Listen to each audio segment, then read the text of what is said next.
Assalamualaikum warahmatullahi wabarakatuh. Innal hamdalillah nahmaduhu wa nasta'inuhu wa nastaghfiruh wa na'udzu billah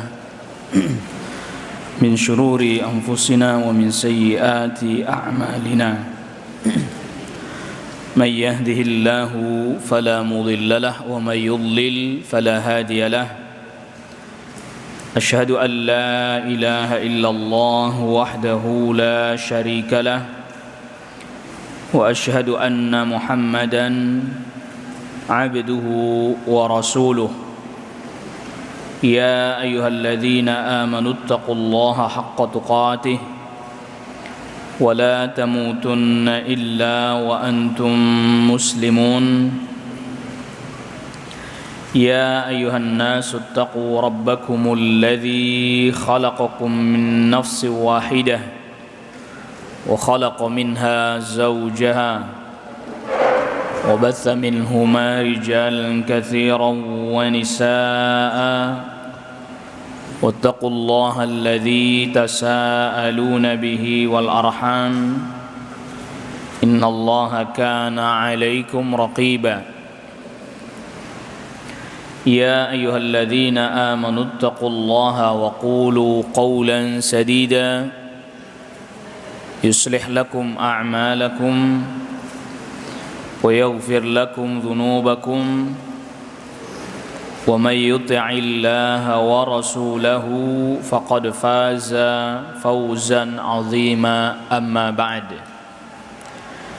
معاشر الحاضرين جماعة A'azzakumullah, pada kesempatan di pagi hari ini melanjutkan pembahasan kita pada kitab Al-Arba'in An-Nawawiyah, dan sekarang kita masuk kepada hadis yang ke-39, Al-Hadithut Tasi'u wa Thalathun. Hadis ke-39, berkata Al-Imam An-Nawawi rahimahullahu ta'ala, an Ibni Abbasin, dari sahabat Abdullah ibn Abbas radhiyallahu anhuma, anna Rasulullah sallallahu alaihi wasallam qala, bahwa sesungguhnya Rasulullah sallallahu alaihi wasallam bersabda, innallaha tajawaza an ummatil khata'a wan nisyana wa mastukrihu alaih. Sesungguhnya Allah Subhanahu wa taala memaafkan dari umatku kekeliruan. Jadi al-khata' ini maknanya dia mengerjakan itu bukan karena kesengajaan. Wan nisyan, dan lupa. Wa mastukrihu alaihi, dan yang dipaksa. Hadithun hasan. Al-Imam An-Nawawi katakan bahwa hadis ini hadis yang hasan. Rawahu Ibnu Majah wal Baihaqi, yang diriwayatkan oleh Al-Imam Ibnu Majah, Al-Baihaqi wa ghairuhuma, dan yang lainnya. Yang pertama yang ingin kita jelaskan terlebih dahulu dari hadis ini, yang pertama bahwa hadis ini adalah hadis yang dari sisi ilmu hadis diperbincangkan kesahihannya. Yang dimaksud diperbincangkan kesahihannya, di antara para ulama ada yang melemahkan hadis ini. Ada juga di antara para ulama yang menghasankan hadis ini, menyatakan bahwa hadis ini adalah hadis yang hasan. Di hasan itu hadis yang kuat karena banyak jalur-jalurnya. Walaupun dia ada kelemahan, tetapi banyak jalur-jalurnya sehingga bisa meningkat kepada derajat hasan. Tetapi memang Al-Imam Al-Hafidh Ibn Rajab Al-Hambali di dalam kitabnya Jami' Al-Ulum wal Hikam yang merupakan syarah dari hadis Al-Arba'in ini menjelaskan bahwa setiap jalur periwayatan dari hadis ini tidak ada yang kuat sama sekali. Seluruh jalur periwayatan tentang hadis ini tidak kuat, semuanya tidak ada yang kuat. Atau dengan bahasa lain, Al-Imam Al-Hafidh Ibn Rajab mengatakan ini hadis yang dhaif, hadis yang lemah. Tetapi dari sisi sanad, jadi dari sisi mata rantai rawi, orang yang meriwayatkan hadis ini, kendati pun dia lemah, tetapi maknanya sahih. Kok bisa maknanya sahih? Karena apa yang dijelaskan di dalam hadis ini sudah disebutkan di dalam Al-Quran. Ya, apa yang dijelaskan di dalam hadis ini, kendati pun tadi secara sanad dia lemah, tetapi kandungan hadis itu maknanya sudah dijelaskan oleh Al-Quran. Misalnya diantaranya firman Allah Subhanahu wa ta'ala yang di akhir dari surat Al-Baqarah, ya Rabbana la tu'akhidna in nasina aw akhta'na. Ya Allah, jangan engkau hukum kami tatkala kami lupa, tatkala kami keliru. Yang dimaksud keliru ini enggak sengaja. Di ayat menjelaskan itu. Dan Allah Subhanahu wa ta'ala telah mengabulkan hal ini, bahwa Allah Subhanahu wa ta'ala tidak akan menghukum orang yang lupa atau yang tidak sengaja.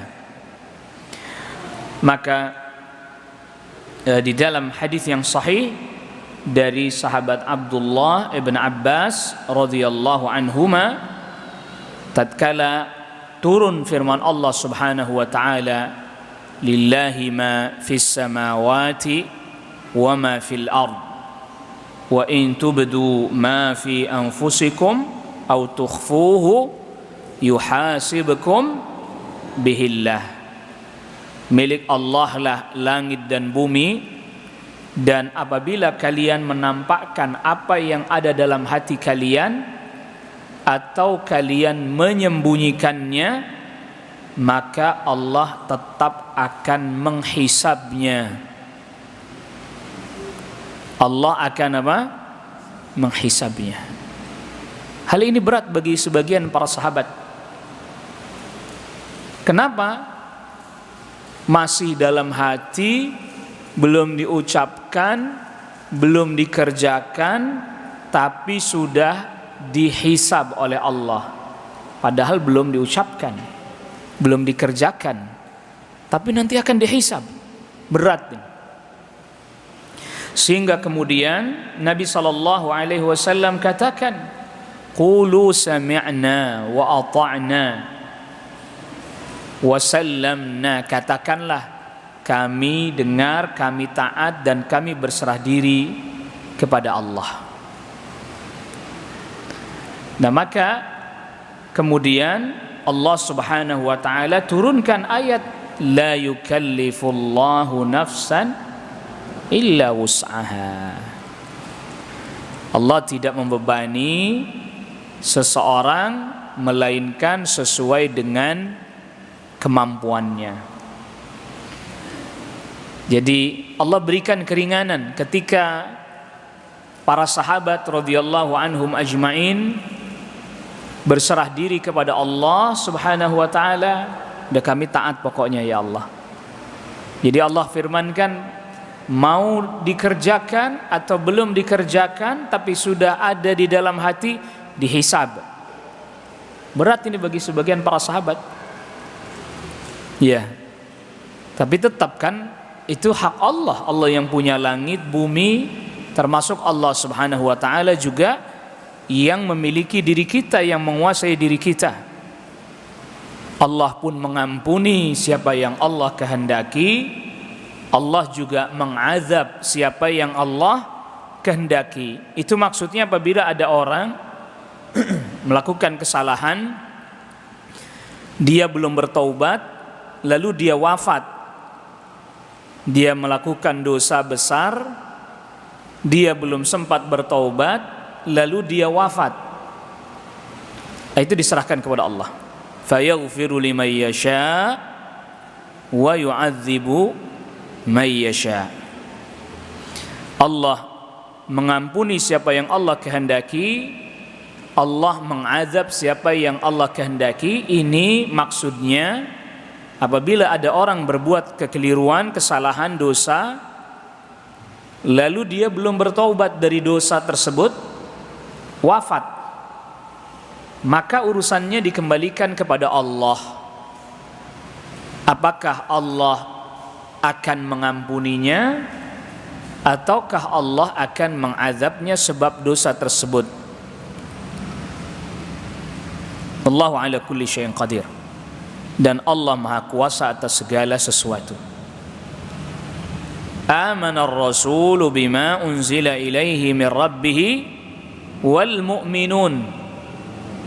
Maka tatkala tadi sahabat mendengar hal tersebut merasa berat, bahwa apa yang ada dalam hati belum diucapkan, belum dikerjakan saja nanti akan dihisab oleh Allah Subhanahu wa taala. Karena itu terasa berat, tapi Rasul perintahkan, udah kalian taat saja, terima saja.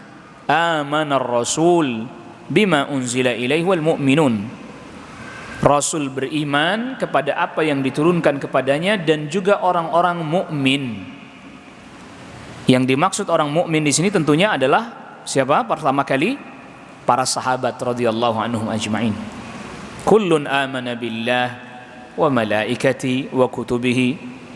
Semuanya beriman kepada Allah, kepada para malaikat, kepada kitab-kitabnya, ya, wa rusulihi, dan kepada para rasul. La nufarriqu baina ahadim minhum. Kami enggak beda-bedakan di antara mereka, para nabi dan para rasul, enggak boleh kita membeda-bedakannya. Ya. Jadi waqalu, dan mereka berkata, sami'na wa ata'na ghufranak. Kami dengar, kami taat, kami mohon ampun kepadamu ya Allah dari apa yang kami tidak mampu kerjakan, dan hanya kepadamu tempat kembali. Wa ilaikal masir. Ghufranaka rabbana wa ilaikal masir. Lihat, ini orang mukmin nih. Orang mukmin itu seperti ini. Ada perintah dari Allah, kami iman bahwa itu datang dari Allah. Lalu kemudian kami dengar, kami taat. Kami mohon ampun kepadamu ya Allah tatkala ada yang kami keliru, salah, enggak mampu mengerjakannya. Baru kemudian Allah Subhanahu wa taala berfirman, la yukallifullahu nafsan illa wus'aha. Allah tidak membebani seseorang kecuali dalam batas kemampuannya. Perhatikan di sini, ketika hamba itu tunduk kepada Allah, taat kepada Allah, berserah diri kepada Allah, mengakui kelemahannya, mengakui ketidakmampuannya, maka turun kemudahan.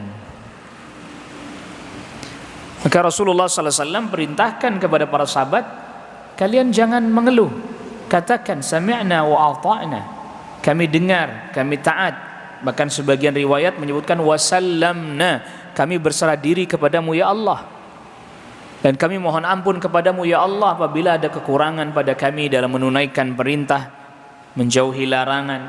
Ketika hamba dalam keadaan tadi seperti itu, dia berserah diri kepada Allah, dia serahkan urusannya kepada Allah, dia berusaha menunaikan apa yang Allah perintahkan, dan dia pun mengakui kelemahannya, ketidakmampuannya, datanglah kemudahan dari Allah Rabbul Alamin. Datang kemudahan dari Allah Rabbul Alamin. Maka Allah turunkan firman-Nya, la yukallifullahu nafsan illa wus'aha. Allah tidak bebani sesuatu atau orang sesuai kecuali dengan kemampuannya. Laha ma kasabat wa 'alaiha maktasabat. Kalau dia kerjakan baik, untuknya. Begitu juga kalau dia kerjakan buruk, dia juga yang akan menanggungnya. Di awal Allah Subhanahu wa taala sebutkan, kalau kalian tampakkan apa yang ada dalam hati atau kalian sembunyikan, Allah hisab. Wa in tubdu ma fi anfusikum aw tukhfuhu yuhasibkum bihillah. Tetapi belakangan ayat-ayat selanjutnya Allah sebutkan, kalau dia kerjakan baik, lihat, berarti udah dikerjakan, belum cuman di dalam hati. Kalau dia kerjakan baik untuk dirinya, dan kita sudah pernah bahas yang ini. Kalau orang itu niat baik, belum sempat dia mengerjakannya, nggak bisa dia mengerjakannya, tercatat baginya 1. Kalau dia sudah kerjakan, Allah lipat gandakan 10 kali lipatnya. Laha makasabat wa 'alaiha maktasabat. Tapi ada orang niat berbuat buruk, lalu dia nggak jadi kerjakan karena Allah, jadi dicatat nggak? Nggak jadi dicatat keburukan, malah dicatat untuknya kebaikan. Jadi awal mulanya itu, kalau lihat zahirnya ayat ini, mau sudah dikerjakan atau belum, asal sudah terbersit di dalam hati, dihisab. Tetapi kemudian Allah Rabbul Alamin ringankan, laha ma kasabat wa 'alaiha maktasabat. Dan penjelasan laha ma kasabat wa 'alaiha maktasabat kita sudah jelaskan pada pembahasan sebelumnya, terkait dengan kebaikan, keburukan. Kalau dia niat ngerjakan kebaikan, belum sempat melakukannya, dan dia belum sempat melakukannya karena uzur, sudah dicatat untuknya kebaikan itu. Kalau dia mampu mengerjakannya, Allah lipat gandakan 10 kali lipat, bahkan sesuai yang Allah kehendaki. Dia niat mengerjakan keburukan lalu nggak jadi dia kerjakan karena Allah, maka tercatat baginya 1 kebaikan, nggak dicatat keburukan. Allahu Akbar. Dan kita sudah jelaskan itu. Lalu kemudian, Rabbana la tu'akhidna in nasina aw akhtana. Wahai Rabb kami, ya Allah, jangan engkau siksa kami, hukum kami tatkala kami lupa ataupun keliru. Maka Allah firmankan, qad fa'altu, aku telah lakukan itu. Artinya bahwa umatnya Nabi SAW ini yang lupa, yang keliru, tidak berdosa. Qad fa'altu, ya sudah aku lakukan. Rabbana wala tahmil alaina isran kama hamaltahu ala alladhina min qablina. Wahai Rabb kami, jangan kau bebankan beban kepada kami yang berat sebagaimana kau bebankan kepada orang-orang sebelum kami. Allah pun katakan, qad fa'altu, sudah aku lakukan. Maka diringankan umat ini, tidak seperti umat terdahulu.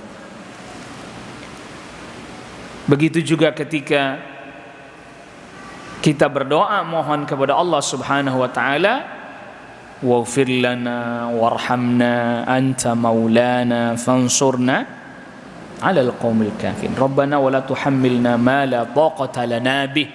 Ya Allah, jangan kau bebankan kepada kami sesuatu yang kami enggak punya kemampuan. Wa'fu 'anna waghfir lana, maafkan kami, ampuni kami, ya, warhamna, ya, anta maulana, engkaulah maula kami yang menciptakan kami. Fansurna 'alal qaumil kafirin, berikan pertolongan kepada kami untuk bisa menghadapi atau mengalahkan orang kafir. Kata Allah Rabbul Alamin, qad fa'altu, sudah aku lakukan. Artinya diijabah itu semuanya. Permintaan doa yang disebutkan di dalam akhir-akhir dari surat Al-Baqarah, Allah Rabbul Alamin ijabah semuanya. Hadis sahih diriwayatkan Imam Muslim. Itu artinya bahwa makna hadis itu sudah disebutkan di dalam ayat Al-Quran, sudah disebutkan di dalam hadis yang lain yang sahih, yang menjelaskan tentang sebab turunnya ayat tadi, diriwayatkan oleh Al-Imam Muslim dari sahabat Abdullah ibn Abbas, al-khata' wan nisyan, in nasina au akhta'na. Ketika kita lupa, ketika kita keliru, salah, tidak sengaja, kita mohon agar Allah tidak mengazab kita, tidak menghukum kita.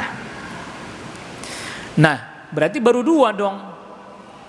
Kan yang di dalam hadis Allah memaafkan, mengampuni umatku ini kekeliruannya yang nggak sengaja, lupanya, dan yang ketiga apa tadi? Dipaksa, wa mastukrihu alaih. Nah, yang dipaksa di mana ini? Tadi kan ayat baru menjelaskan innasina au akhta'na. Maka terkait yang dipaksa itu ada di tempat yang lain, misalnya yang di surat An-Nahl ayat ke-106. Illa man ukriha wa qalbuhu mutmainnun bil iman. Kecuali orang-orang yang dipaksa, sedangkan hatinya tentram dengan keimanan.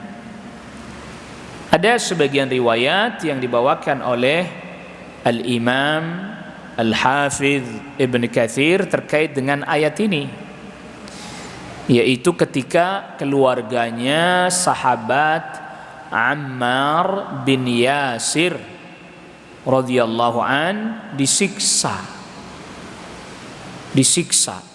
Bapaknya sahabat Ammar yaitu sahabat Yasir disiksa. Ibundanya sahabat Ammar yaitu Sumayyah disiksa. Begitu juga Ammarnya disiksa oleh Abu Jahal.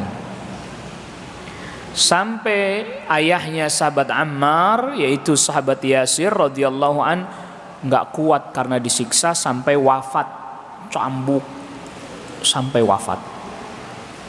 Ibundanya sahabat Ammar yaitu Sumayyah dibunuh, ditombak dari bawah ini tembus sampai kepala. Nauzubillah. Sahabat Ammar menyaksikan hal itu enggak kuat. Ya, enggak kuat. Lalu kemudian ya dihukum juga sama sahabat Ammarnya, dicambuk juga dan seterusnya. Dia sudah dicambuk, tubuhnya disakiti. Lalu kemudian batinnya juga tersakiti karena mengetahui ayahnya dan ibunya wafat karena sebab disiksa. Lalu kemudian tatkala sahabat Ammar diperintahkan untuk mencela Rasulullah sallallahu alaihi wasallam, enggak kuat dia, akhirnya dia pun mengucapkan perkataan yang mencela Rasul sallallahu alaihi wasallam. Akhirnya Ammar bin Yasir dilepaskan karena sudah mau mengucapkan perkataan yang mencela Rasul sallallahu alaihi wasallam. Setelah itu sahabat Ammar langsung lari menuju Rasul sallallahu alaihi wasallam. Wahai Rasulullah, maafkan aku wahai Rasul. Aku telah mengucapkan satu perkataan yang mencela engkau. Dan perkataan mencela Rasul sallallahu alaihi wasallam ini bisa menyebabkan kekufuran. Lalu kemudian turunlah firman Allah ini, illa man ukriha wa qalbuhu mutmainnun bil iman. Kecuali yang dipaksa sedangkan hatinya tetap tentram dengan keimanan. Yang artinya perkataannya sahabat Ammar yang tadi diucapkan mencela Rasul udah nggak dihitung karena dia apa? Dipaksa. Maka ini menjadi salah satu dalil bahwa orang yang betul-betul dalam keadaan dipaksa maka dia diperbolehkan mengucapkan satu perkataan yang perkataan itu bertentangan dengan syariat tapi hatinya mengingkari. Dan ini terjadi juga di masanya Al-Imam Ahmad bin Hanbal rahimahullahu taala, di masa Khalifah Al-Ma'mun setelah Harun Ar-Rasyid, di mana Al-Ma'mun ini, karena orang-orang yang dekat dengan Al-Ma'mun ini orang-orang yang mengingkari sifat Allah, ya, lalu kemudian Al-Ma'mun ini dipengaruhi oleh mereka, dipengaruhi bahwa Al-Quran itu bukan kalamullah, Al-Quran itu bukan firman Allah, tetapi Al-Quran itu makhluk. Ya, kok Al-Ma'mun bisa menerima? Mereka kasih argumen. Argumennya begini, segala sesuatu itu, ini diantaranya yang dekat sama Al-Ma'mun namanya Ibnu Abi Duad. Dia kasih argumen ke khalifah, khalifah, segala sesuatu yang ada ini cuman di antara dua. Kalau tidak khaliq, kalau tidak pencipta, maka dia adalah makhluk yang dicipta. Ini sebenarnya jebakan ini. Ini jebakannya Ibnu Abi Duad. Kalau tidak pencipta, maka dia adalah yang diciptakan. Kalau tidak khaliq, maka dia apa? Makhluk. Lalu kemudian dia tanya sama khalifah, jadi menurut anda Al-Quran itu khaliq apa makhluk? Gitu. Ini pertanyaan jebakan. Kalau anda katakan Al-Quran itu khaliq, pencipta, maka ada dua pencipta dong. Dan ini adalah kesyirikan. Maka mau nggak mau, kata Ibnu Abi Duad, ya ini argumennya, kenapa mengatakan Al-Quran makhluk? Mau tidak mau, Al-Quran harus disebut sebagai makhluk. Karena nggak mungkin Al-Quran pencipta. Karena kalau Al-Quran pencipta, maka ada dua pencipta. Berarti itu adalah kesyirikan. Maka mau tidak mau, Al-Quran itu adalah makhluk, bukan khaliq. Dia nggak pernah nyinggung itu sifat Allah, kalamullah, enggak. Pasti jebakannya itu langsung khaliq apa makhluk. Begitu. Al-Ma'mun dengar ini, oh benar juga ya. Maka kalau kita ingin memurnikan tauhid menurut Mu'tazilah sebenarnya ini, yaitu tadi Mu'tazilah itu yang berkeyakinan bahwa Allah tidak punya sifat. Maka kalau ingin memurnikan tauhid, maka harus orang Islam menyatakan Al-Quran itu makhluk. Sebab kalau mereka tidak mengatakan Al-Quran itu makhluk, itu berarti sama saja mereka mengatakan Al-Quran itu adalah khaliq, yang berarti ada dua pencipta dong. Yang itu adalah apa tadi? Dia sebut apa? Kesyirikan. Dan ini syirik besar. Al-Ma'mun terpengaruh. Oh begitu ya. Akhirnya diperintahkanlah rakyatnya, kaum muslimin, untuk mengatakan Al-Quran itu makhluk.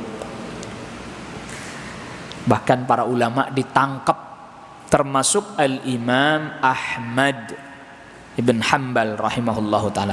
Ditangkap, dipenjara, dicambuk. Kalau Imam Ahmad dicambuk diem aja, kuat bertahan. Ada yang gak kuat, gak sanggup, akhirnya dia pun tadi terpaksa, akhirnya dia katakan Al-Quran makhluk. Atau ada sebagian yang melakukan bahasa kitanya apa? Trik. Sebagian ada yang bicaranya dia bilang begini, At-Taurat, Az-Zabur, wal Injil, dia pakai tangannya itu, Taurat, Az-Zabur, wal Injil, wal Quran, hadza makhluk. Berarti ini benar orang mengatakan makhluk. Padahal yang dimaksud tangannya ini dia ini. Ini tangan saya yang makhluk. Dia nggak mengatakan Al-Qurannya makhluk, nggak mengatakan. Dia bilang hadza, dia sambil nunjukin tangannya tadi kan. At-Taurat, Az-Zabur, wal Injil, wal Quran.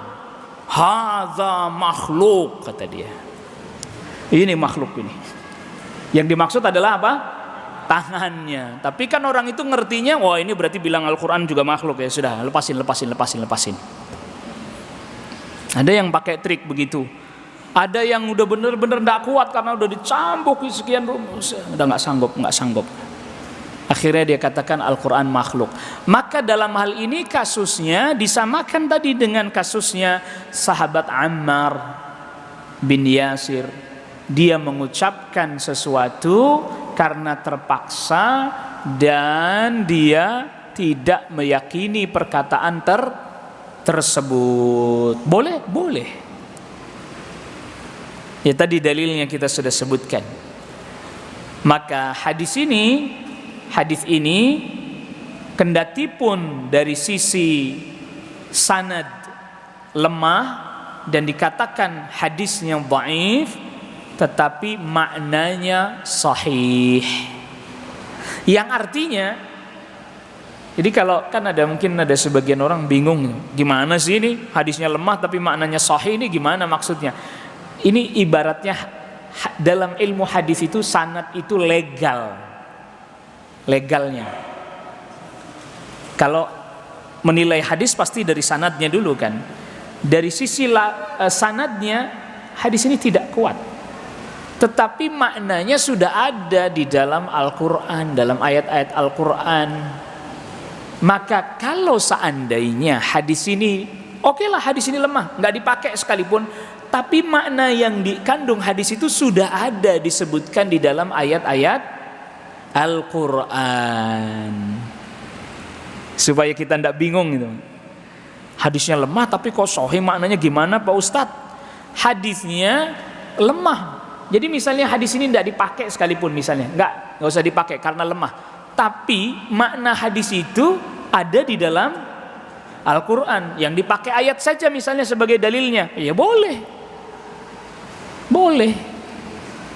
Pakainya ayat aja ada misalnya, tidak usah pakai hadis ini yang lemah, nggak ada masalah. Tapi makna hadis itu telah bersesuaian dengan apa yang disebutkan oleh Al-Quran. Jelas ini ya. Jadi 3 poin penting yang disebutkan dalam hadis ini. Yang pertama, Allah memaafkan dari umatnya Nabi Sallallahu Alaihi Wasallam. Yang pertama apa tadi? Al-khata', tidak sengaja, diterjemahkan gitu.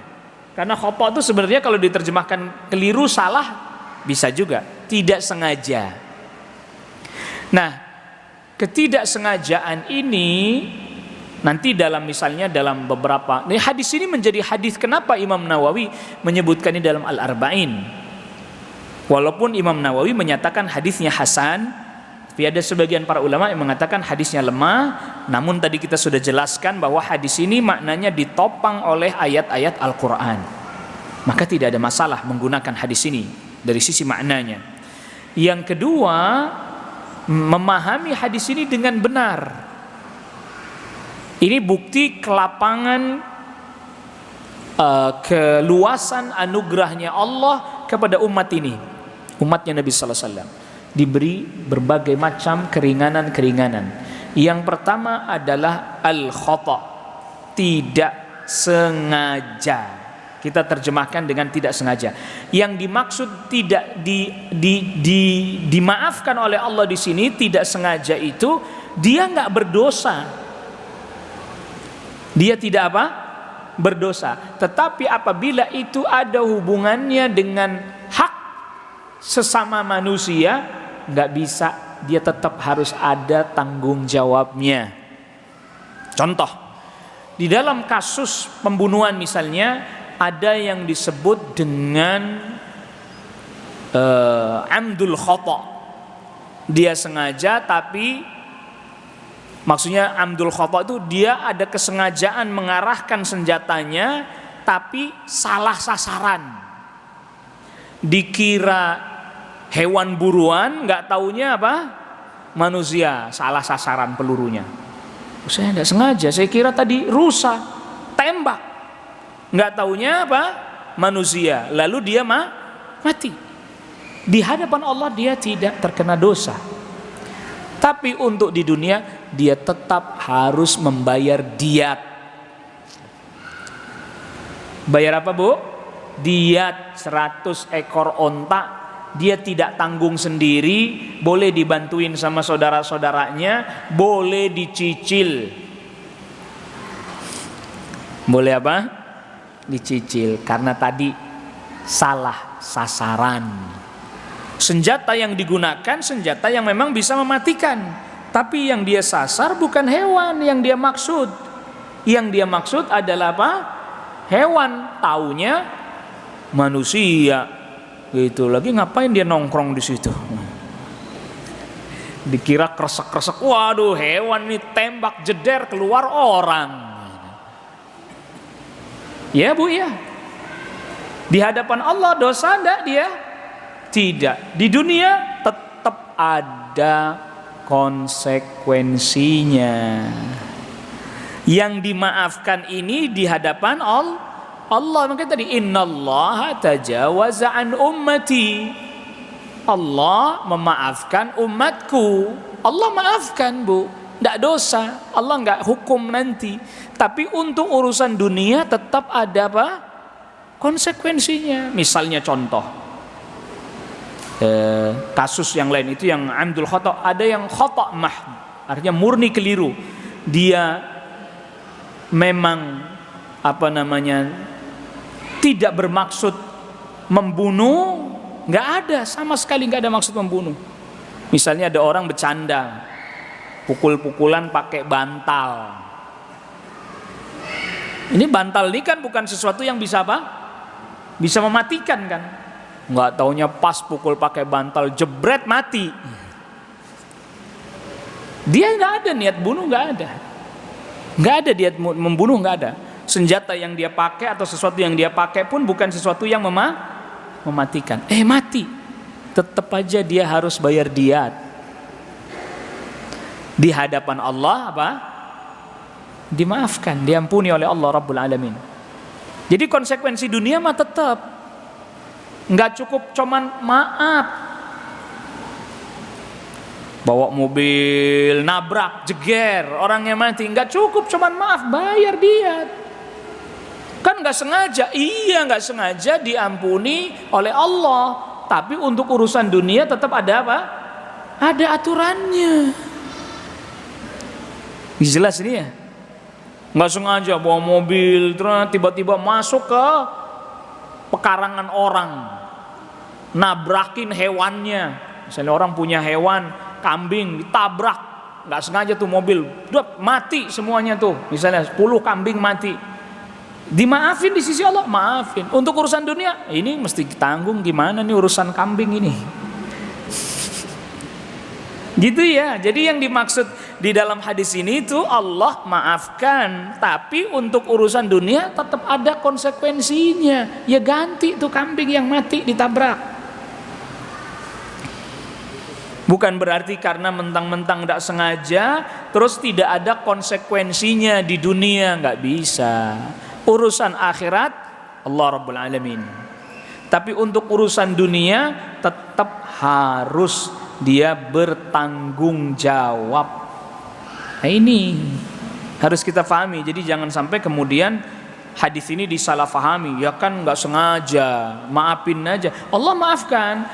Bukan berarti juga orang yang di dunia nggak bisa maafkan, bisa, boleh. Jadi siapa orang yang membunuh, keliru, salah tadi yang saya contohkan misalnya, kok keluarganya memaafkan? Ya dimaafkan bisa, Bu. Bayar dia tidak, dikisos pasti nggak bisanya. Kalau keliru, ya kalau keliru pasti nggak dikisos, tapi bayar diat. Keluarganya bisa memaafkan, bisa. Udah nggak usah bayar, nggak apa-apa. Kalau memang mereka merelakan itu. Tapi kalau mereka menuntut tetap bayar diat, ya bayar. Loh kan nggak sengaja, saya udah minta maaf. Iya, tapi tetap kalau mereka menuntut kita harus membayar, membayar. Tidak bisa tidak, harus. Termasuk juga misalnya seseorang yang keliru, salah, tidak sengaja dalam bab ibadah misalnya. Ya, dalam bab apa? Ibadah. Ada orang dikira sudah masuk waktu salat. Misalnya, sudah masuk waktu zuhur misalnya. Dia kira sudah masuk waktu zuhur. Ternyata belum masuk waktu zuhur. Lalu dia salat. Setelah selesai salat, Assalamualaikum warahmatullahi wabarakatuh, Assalamualaikum warahmatullahi wabarakatuh. Dia zikir. Suara azan, Allahu Akbar, Allahu Akbar lah. Baru zuhur. Baru apa? Zuhur. Keliru dia? Keliru. Allah maafkan. Tapi tetap dia harus ngulang apa? Sholatnya. Ya kan nggak sengaja. Jadi ya udahlah, anggap aja yang itu saya tadi udah sholat, jadi saya nggak mau sholat lagi. Nggak bisa. Karena yang dia lakukan di luar waktu seperti tidak dia lakukan.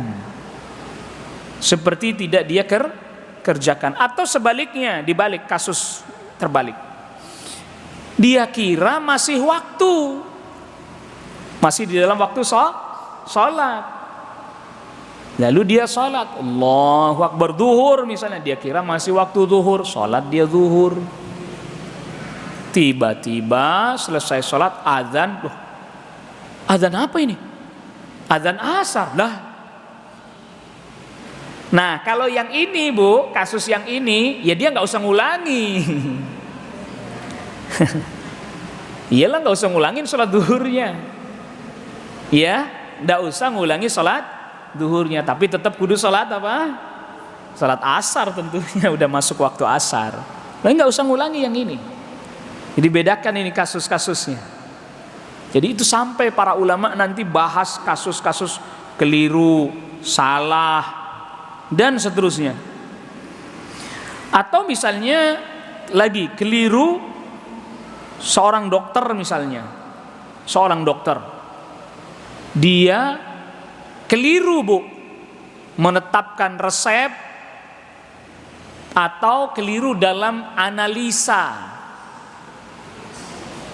Dideteksi penyakitnya ini, ternyata dia keliru, dia deteksi penyakitnya itu. Akhirnya misalnya membuat orang itu salah tindakan, akhirnya menyebabkan apa? Kematian. Saya tidak sengaja, Pak. Iya, di hadapan Allah Anda tidak sengaja. Dimaafkan, diampuni. Tapi untuk urusan dunia, denda, diat. Anda telah menyebabkan kematian seseorang walaupun nggak sengaja.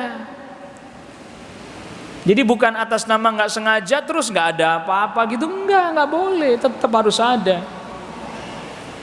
Begitu ya.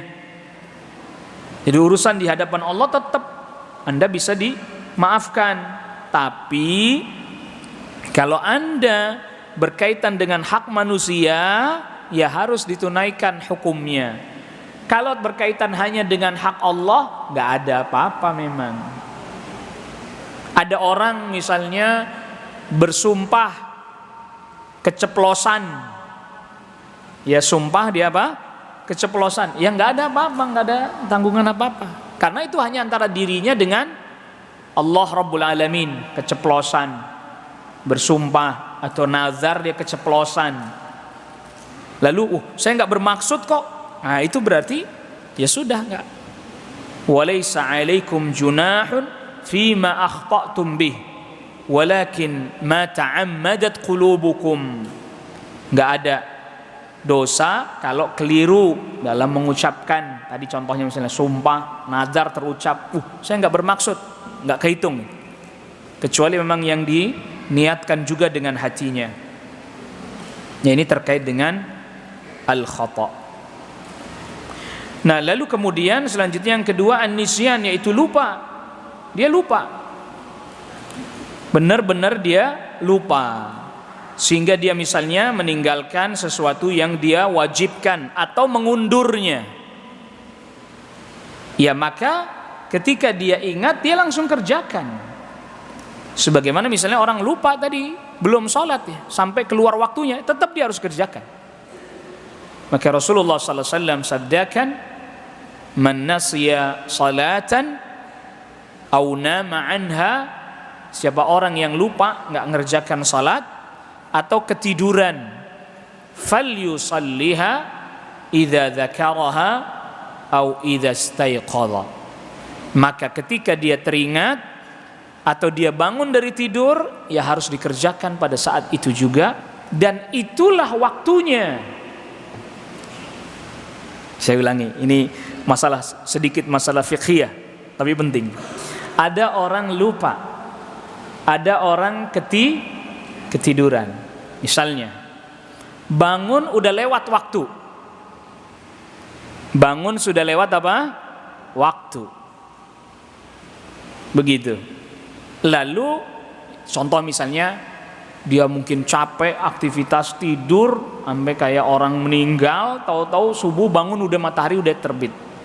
Tapi nggak tiap hari dia begitu. Kalau tiap hari bukan ketiduran namanya, itu kebiasaan. Ya, ketiduran Pak Ustadz, tapi tiap hari itu bukan ketiduran, kebiasaan. Gitu ya. Ternyata dia bangun matahari sudah apa? Sudah terbit.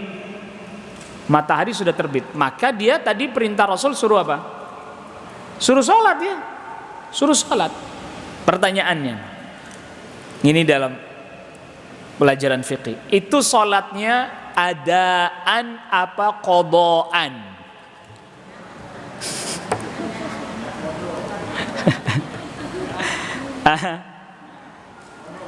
Pelajarannya adaan apa qadaan? Apa bedanya ada sama qadha?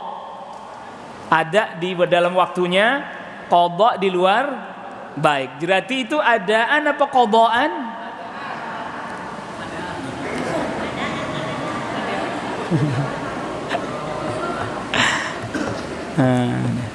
Terjadi khilaf di antara para jamaah ini.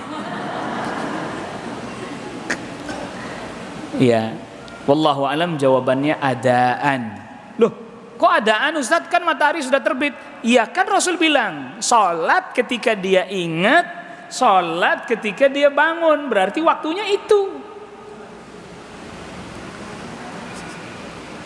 Bagi orang yang lupa, bagi orang yang ketiduran, waktunya ya pas lagi dia ingat, pas lagi dia kebangun. Maka dia terhitung adaan khusus buat dia. Lah kalau ini orang udah tahu waktu masuk, ntar aja dah, sampai waktunya keluar, itu qadhaan. Dalam istilahnya para fuqaha Syafi'iyah, para ulama yang bermadzhab Syafi'i, itu sholat di luar apa? Waktunya. Itu bisa jadi nggak sah itu. Bisa jadi alias sia-sia. Walaupun secara zahir, surah zahirah, rupa zahir dia sholat. Rupa zahir itu artinya penampilan kelihatan dia sholat, tapi hakikatnya dia tidak sholat. Sebab yang namanya sholat udah ditentukan waktunya belum? Udah ada waktunya, tapi dia entar ah.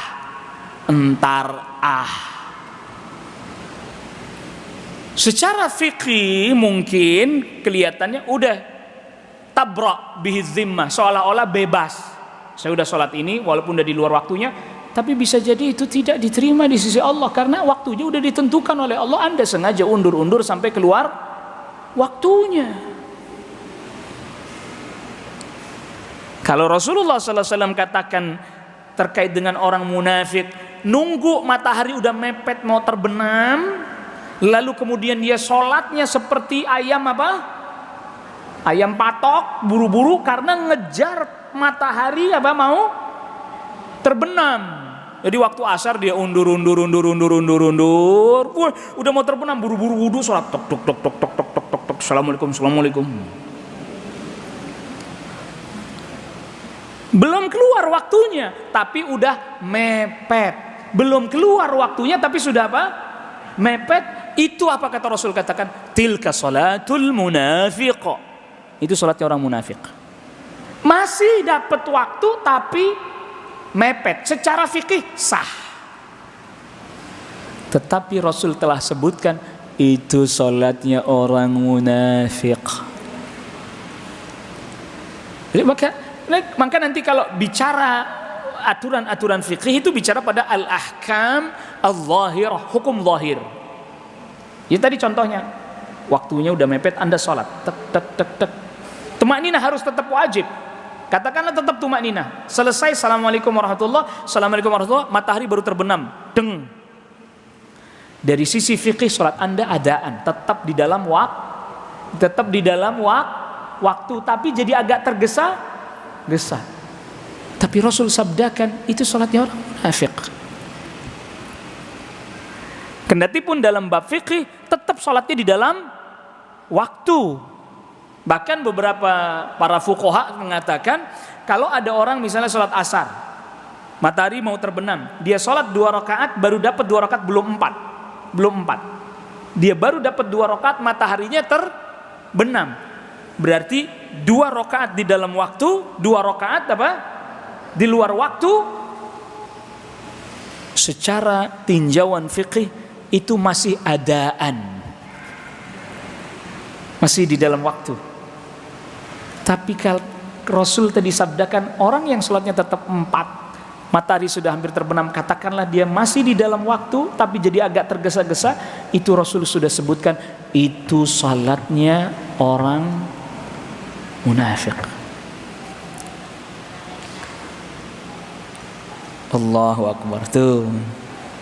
Iya, memang jadi pendekatan fikih itu pendekatan hukum. Memang, pendekatan legal, syariat zahir. Tetapi di situ juga kan ada orang kalau membiasakan kayak begitu, nah itu Rasul bilang ini lama-lama kena penyakit nifak ini. Waliyadzubillah.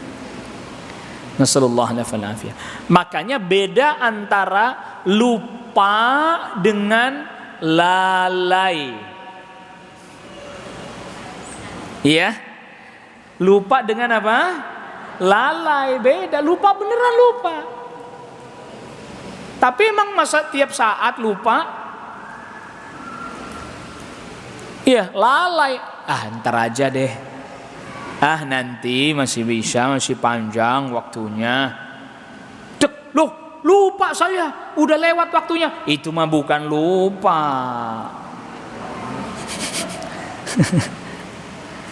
Nah, itu yang diperingatkan oleh Allah Rabbul Alamin, fawailul lil musallin alladzina hum an salatihim sahun. Lalai, dia bukan lupa beneran, bukan lalai, melalaikan. Nanti aja. Akhirnya kemudian waduh lupa saya tuh bang. Belakangan baru dia bilang, waduh lupa saya sampai keluar waktunya. Bukan lupa tuh yang itu mah, lalai. Waliyadzubillah. Nasallallahu alaihi wasallam. Jadi ini perlu dibedakan. Nah, yang ketiga tadi sudah. Nah, saya tambahkan satu lagi, pas itu permasalahan lagi. Tadi yang terpaksa sudah. Tapi juga nggak semuanya terpaksa juga dibenarkan ya. Terpaksa yang dibenarkan itu apabila bisa menyebabkan kita dipaksa, menyebabkan hilang nyawa, atau bisa tadi dicambuk, dipenjara, atau misalnya dipotong anggota tubuh kita. Itu terpaksa yang dibenarkan. Ya, terpaksa yang dibenarkan. Lalu kemudian selanjutnya masalah yang tidak disinggung di sini tetapi Ini dibahas juga oleh para fuqaha, yaitu terkait dengan masalah tidak tahu. Nah, jadi kan belum disebut tuh, tidak tahu, al-jahl. Yang dimaksud ketidaktahuan di sini, para ulama mengistilahkannya dengan al-jahlu. Kita seringkali nerjemahnya kebodohan, tapi bisa juga dia diterjemahkan ketidaktahuan, tidak tahu. Apakah orang yang tidak tahu ini dikasih uzur juga? Ya udah nggak apa-apa gitu ya. Jawabannya, kalau di kampungnya, di negerinya itu ada majelis ilmu, dia nggak datang, lalu dia ngaku tidak tahu, tidak diterima pengakuan ketidaktahuannya. Tuh ya Bu ya. Jadi adanya majelis ta'lim, adanya majelis ilmu, mengajarkan ilmu agar orang tahu. Majelis taklim ada, majelis ilmu ada, ibu yang malas datang, lalu kemudian salah dalam mengerjakan sesuatu, ngaku nggak tahu, nggak diterima. Ya, nggak diterima. Kok nggak diterima? Anda ngaku nggak tahu, tapi nggak mau belajar.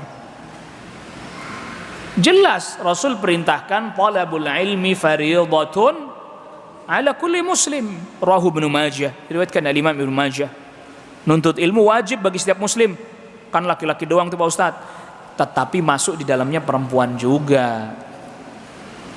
Maka kaum wanita wajib belajar sesuatu yang terkait dengan kaum wanita. Maka ilmu itu ada yang umum, berlaku bagi laki-laki dan juga perempuan, ada juga yang khusus, berlaku bagi laki-laki saja tidak perempuan, atau sebaliknya, berlaku bagi perempuan saja tidak bagi laki-laki.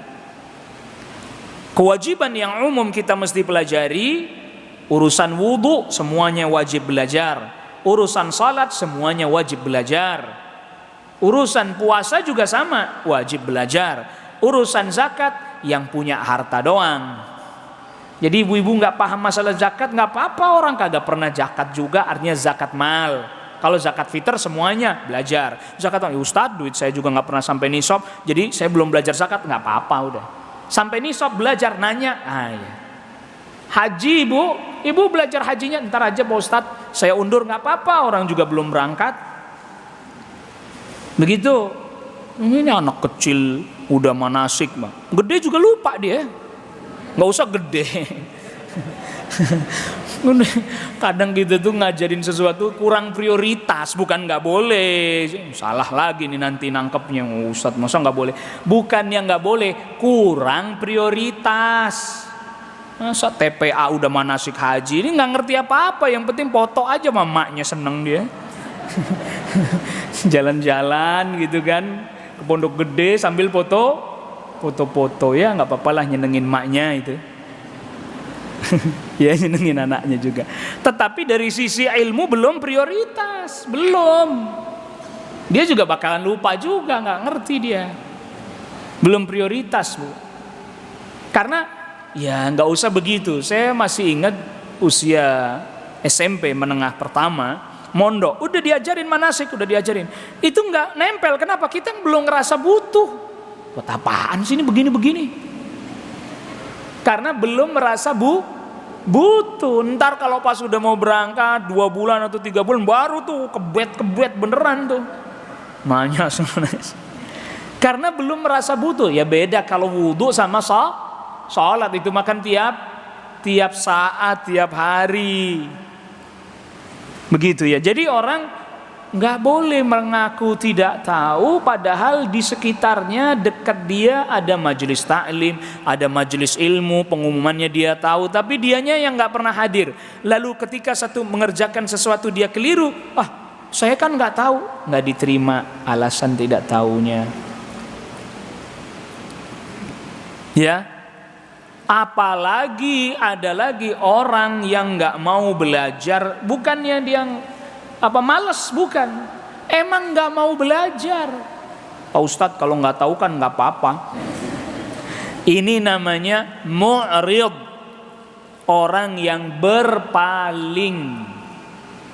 Kalau yang tadi mungkin dia nggak datang pelajaran, nggak datang ke masjid, nggak datang ke majelis taklim, malas, bukan berpaling, malas. Ini saja nggak diuzur nih, ya nggak diuzur. Anda bisa tapi malas, nggak diuzur, alasan tidak tahu. Apalagi yang berpaling, emang sengaja nggak mau datang. Saya Pak Ustadz, kenapa? Kalau saya datang kan saya jadi tahu, kalau tahu salah kan dosa. Jadi mendingan saya nggak tahu, kagak dosa katanya. Lah ini mu'rid namanya, orang yang berpaling, emang sengaja nggak mau datang. Lebih parah lagi, lebih berat lagi dari orang yang malas. Yang malas saja nggak diuzur.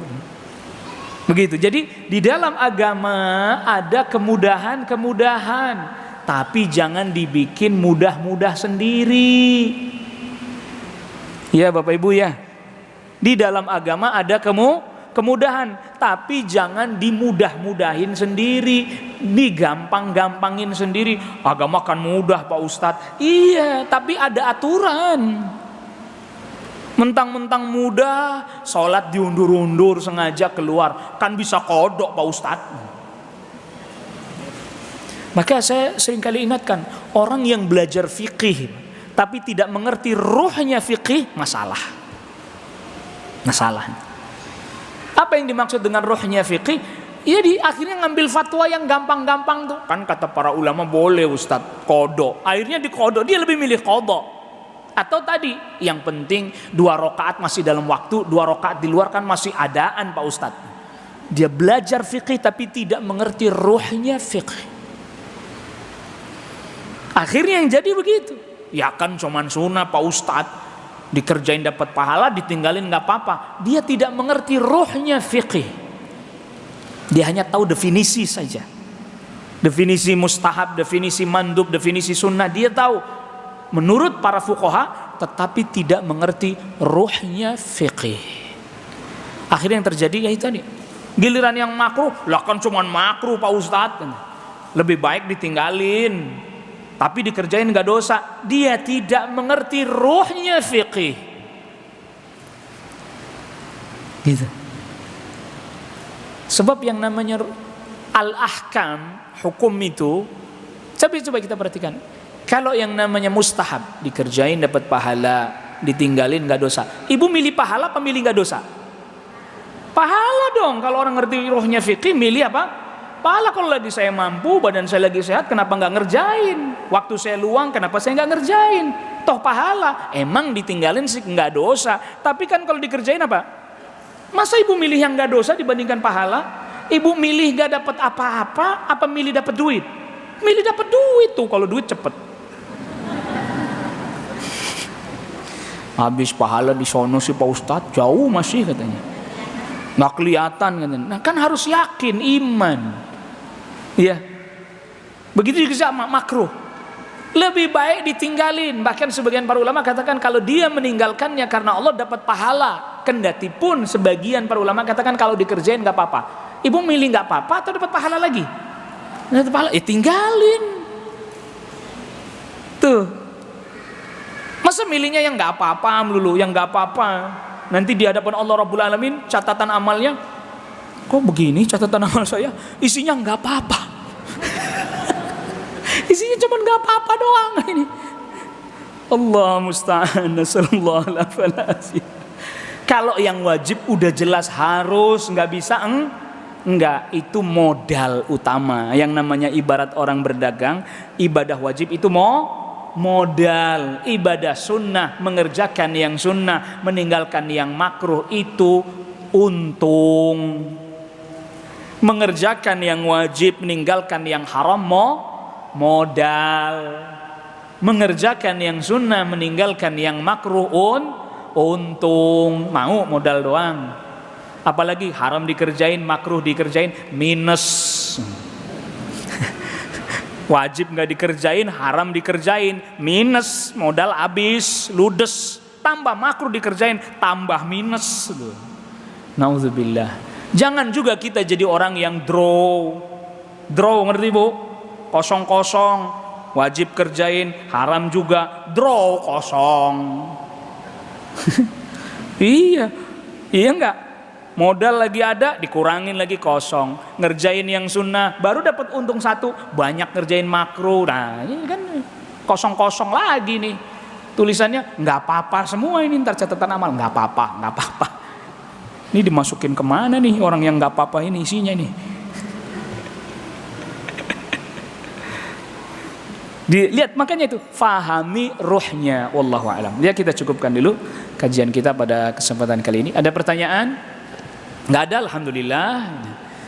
Bismillahirrahmanirrahim. Assalamualaikum warahmatullahi wabarakatuh. Waalaikumsalam warahmatullahi wabarakatuh. Tentang masalah perubahan, Ustaz. Selama itu kita sering melakukan pekerjaan yang mubah. Hukumnya mubah adalah katanya tidak dikerjakan tidak berdosa, kalau dikerjakan tidak berpahala.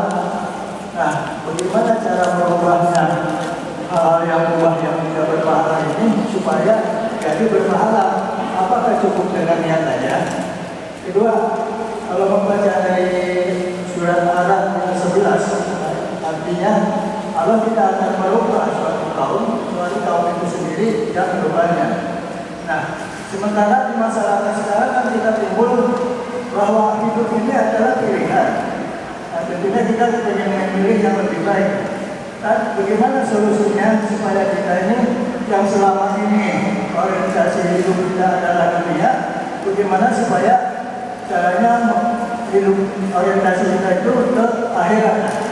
Sekian, terima kasih. Wassalamualaikum warahmatullahi wabarakatuh. Waalaikumsalam warahmatullahi wabarakatuh. Ya, jadi ketika seseorang mengerjakan sesuatu yang mubah itu ya betul tadi itu sesuatu yang boleh aja Anda kerjakan yang nggak ada pahalanya, Anda tinggalkan juga tidak ada dosanya. Tetapi apabila kita mengerjakan sesuatu yang mubah itu dengan niat agar supaya diberikan kekuatan dalam mengerjakan ibadah dan ketaatan, maka menjadi berpahala. Betul, redaksi Bapak ini betul. Bukan berarti yang mubah itu jadi ibadah, enggak. Berpahala. Pilihan kata yang digunakan Bapak sudah tepat. Ya. Makan. Anda makan terserah, enggak ya udah. Tapi Anda makan agar supaya nanti kuat beribadah kepada Allah, jadi berpahala. Tapi bukan makannya berubah status jadi ibadah. Tidur biar nanti kuat ibadah, tidurnya jadi berpahala, tapi bukan tidurnya jadi ibadah. Wah, tidur melulu, lagi ibadah, jangan digangguin. Maka saya katakan tadi betul, bahasa yang digunakan Bapak tadi sudah tepat. Berpahala, bukan yang mubah itu berubah jadi ibadah. Bukan. Berpahala. Begitu. Yang kedua, saya sampai sekarang belum ketemu ya Pak ya, dalilnya hidup itu pilihan. Belum ketemu saya. Walaupun banyak orang bilang begitu. Banyak orang yang bilang begitu, hidup itu pilihan, tapi saya belum ketemu tuh dalilnya yang mengatakan hidup itu pilihan. Memang ada pilihannya, ada baik dan buruk, tetapi kalau orang mukmin pasti pilih yang mana? Pilih yang buruk yang baik? Pilih yang baik. Begitu. Jadi sebenarnya adanya sesuatu yang buruk itu ujian buat kita, bukan pilihan. Ujian buat kita. Kita mampu nggak bertahan di atas kebaikan. Fitrah semua manusia Bapak Ibu, fitrahnya itu senang yang baik. Fitrah itu. Lalu kenapa Allah jadikan ada yang buruk? Ujian buat kita. Kita konsisten nggak di atas kebaikan? Gitu. Makanya saya enggak pakai istilah hidup pilihan, enggak. Sebagaimana agama pilihan, enggak. Allah udah pilihin. Innallaha astafa lakumuddin. Allah pilihkan agama untuk kalian. Allah pilihin, bukan kita suruh milih sendiri. Tapi kok ada yang keliru menyimpang itu Pak Ustadz? Ujian. Bukan Anda suruh milih yang itu. Maka Allah Subhanahu wa taala telah jelaskan yang baik, jelaskan juga yang apa? Yang buruk. Udah, bukan agar supaya kita milih yang buruk, agar kita tahu yang buruk supaya menghindar. Jadi bukan untuk dipilih dia itu. Gitu. Maka engkau bukan pilihan. Hidup bukan pilihan. Hidup tuh ngikutin apa yang Allah pilihkan. Tapi namanya manusia, kadang tuh suka lalai tadi, kadang suka terpengaruh hawa nafsu, melenceng, ntar balik lagi, melenceng lagi, ntar dia tobat. Jangan jauh-jauh melencengnya, pulang susah ntar. Nah maka ketika pertanyaannya, gimana motivasi kita agar selalu bisa yang baik? Tapi bukan berarti nggak bisa melenceng, mesti bisa, namanya manusia nggak maksum kan? Bisa. Ya selalu ingat akhirat.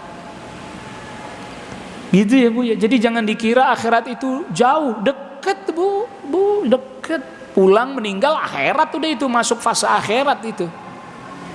Naudzubillah. Kita pulang meninggal masuk fase akhirat udah. Mau nggak mau, redo nggak redo, walaupun utang belum lunas tuh. Ya, ya Allah Pak Ustadz gitu. Udah meninggal tuh orang, anaknya baru aja sukses. Ya nggak nunggu mati mah nggak nunggu anak sukses Bu. Maka ingat kematian, ingat akhirat. Itu semuanya diantara obat agar kita tidak terlalu jauh menyimpang.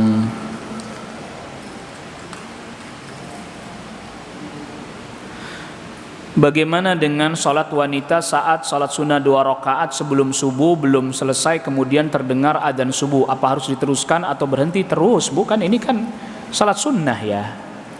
Sholat sunnah. Dan ingat, saya pernah sampaikan belum, yang sholat sunnah qobliyah subuh atau sholat sunnah fajar itu Bu, yang tepat habis azan, bukan sebelum azan.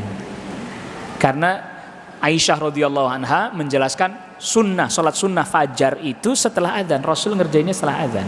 Tapi misalnya ibu sholat witir nih, sholat witir belum selesai sholat witir udah azan subuh, lanjutkan, nggak apa-apa kalau itu.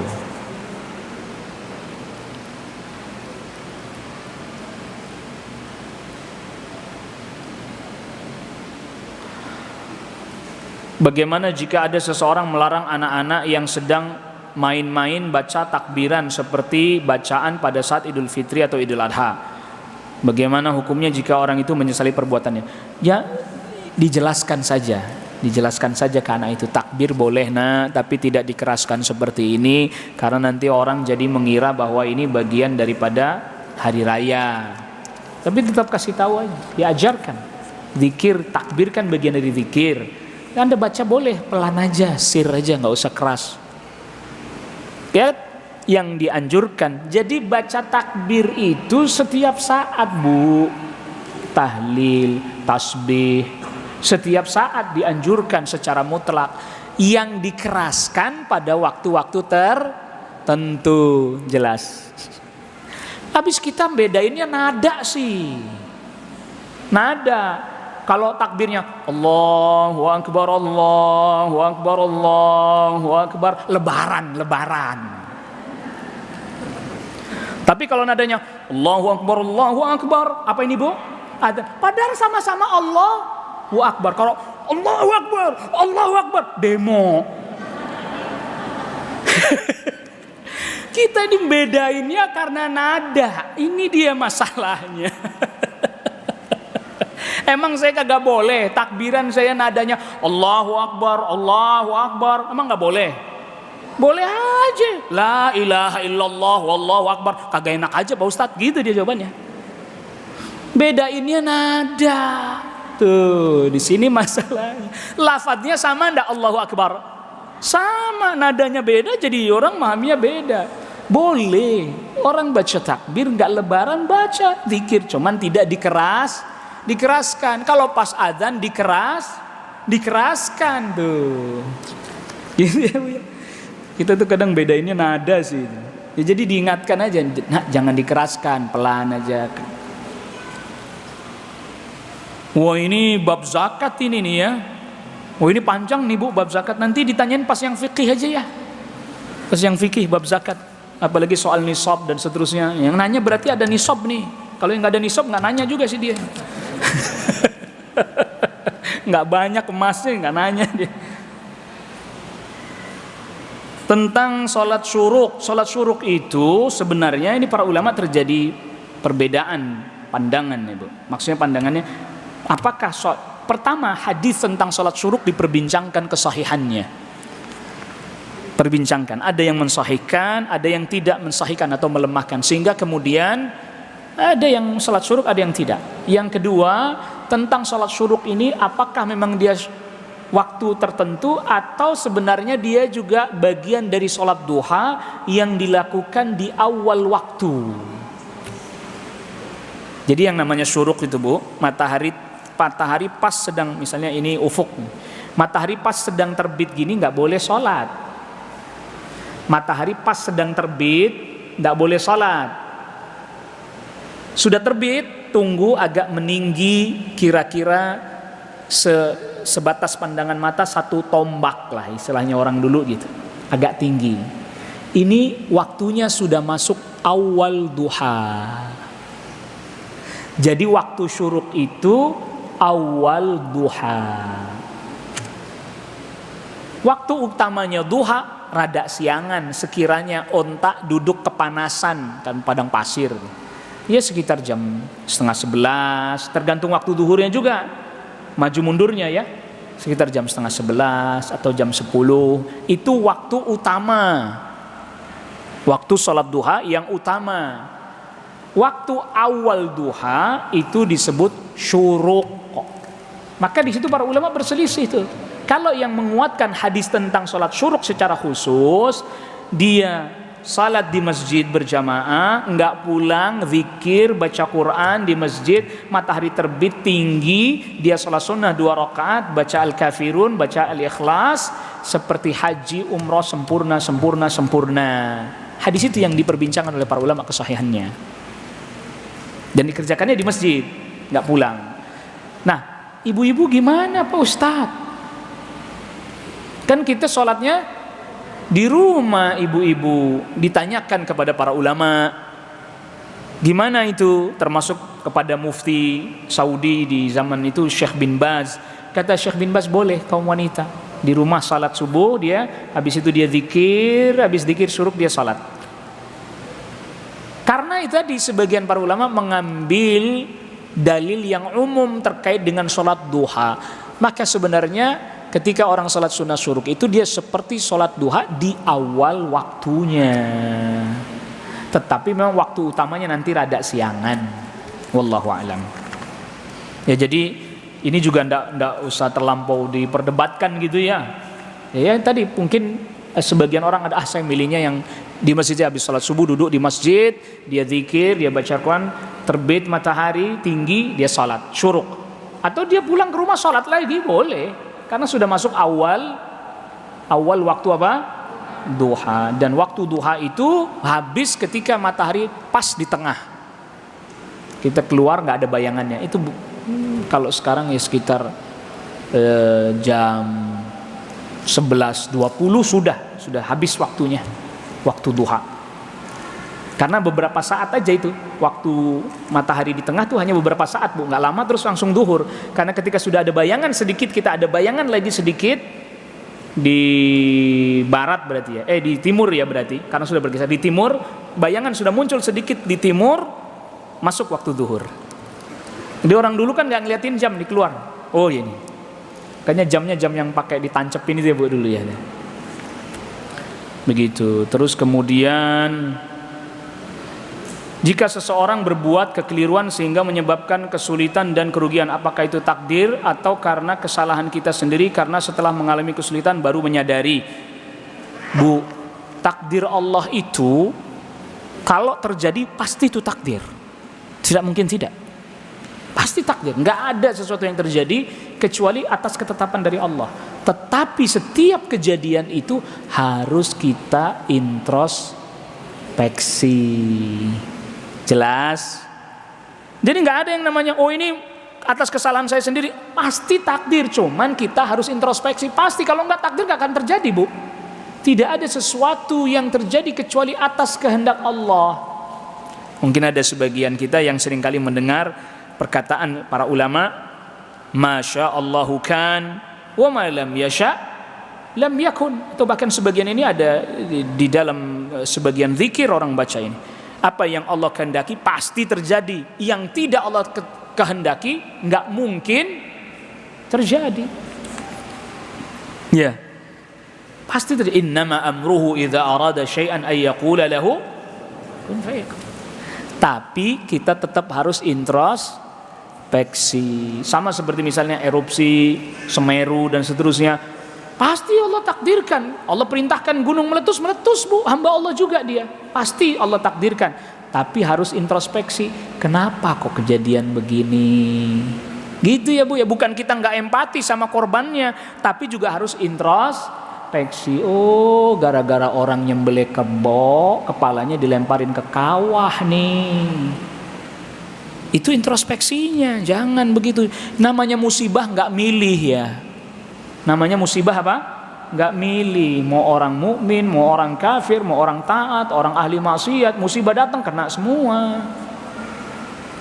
Jika kita meminjam uang kepada seseorang, kemudian pada saat mengembalikan uang tersebut dilebihkan dengan niat sebagai hadiah, terima kasih karena telah membantu. Yang saya tanyakan, apakah hal tersebut dibenarkan Pak Ustadz dan bukan termasuk riba? Boleh, dengan catatan orang yang minjemin itu bukan orang, walaupun tidak terucap, bukan orang yang nggak mau minjemin lagi kalau nggak dilebihin. Ngerti ya Bu ya? Jadi misalnya si A minjemin ke si B pulanginnya lebih tanpa ada syarat, dan si A memang bukan orang yang kalau minjemin itu minta lebih. Gampang litinya, kalau kita mulangin lebih dia seneng, besok-besok mulangin pas dia nggak mau minjemin lagi, itu berarti dia orang yang terbiasa minjemin harus pulang lebih, walaupun tidak terucap, walaupun tidak tertulis. Itu berarti sama riba. Jadi orang itu bukan orang yang terbiasa begitu. Tapi temannya yang melebihkan boleh tanpa ada syarat, dan dia bukan orang yang biasa seperti itu. Rasul aja begitu. Rasul beliau pernah onta ya, utang onta itu, ontanya dipakai dan seterusnya, bahkan disembelih itu. Lalu Rasul cariin onta yang kayak saya kemarin utang sama si fulan. Nggak ada Rasul.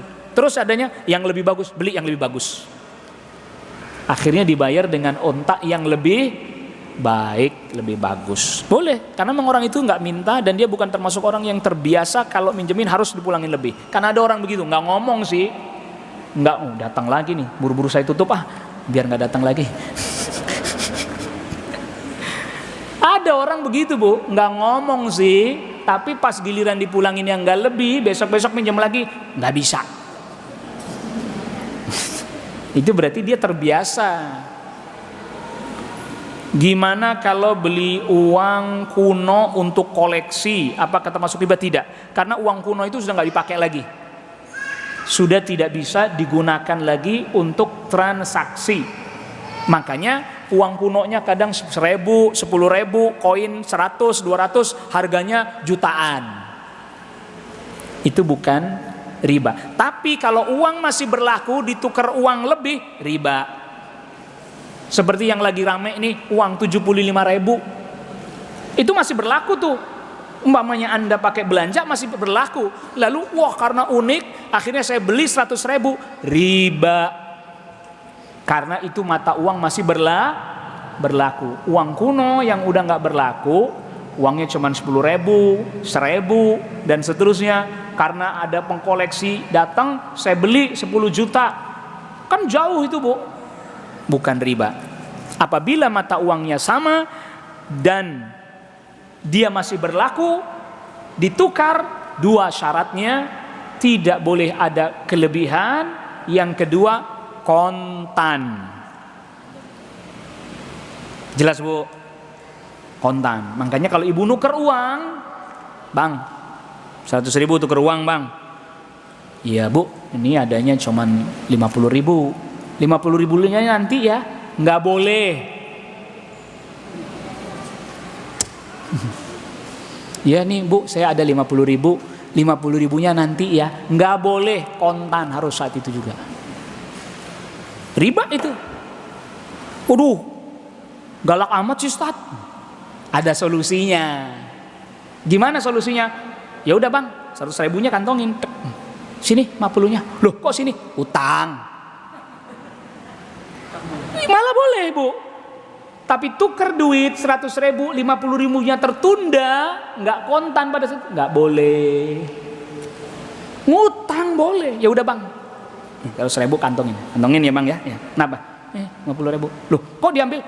Utang, ntar bayar. Oh ya udah. Jelas. Beda ya. Gitu. Bedanya tipis bener emang. Beda tipis. Tapi kalau ibu melakukan transaksi tukar uang 100.000 dikasih 50.000, 50.000-nya lagi tertunda, riba, nggak boleh. Harus cash. Tukar 100.000 dikasihnya 90.000, riba. Kan 10.000-nya biayain, riba. Nggak boleh. Jadi akhirnya jadi profesi orang tukar duit tuh ya Pak ya. Kalau mau lebaran biasanya tuh duit baru itu nggak boleh. 100.000 pecahannya 10.000-an, tapi cash pada saat itu juga. Tidak boleh ada kelebihan, kontan pada saat itu juga. Kalau mata uangnya sama. Kalau mata uangnya berbeda, ya pasti ada selisih lah. Nggak mungkin Anda tukar 100.000 dapat 100.000 dolar. Mana mau orang. Mesti selisih. Maka apabila jenis mata uangnya berbeda, syaratnya tinggal satu, kontan. Dan kontan itu artinya pada saat itu transaksi diselesaikan. Bisa, nggak harus duitnya ini. Misalnya nih saya bawa uang dolar nih, tuker. Kan datang lagi kan. Nah.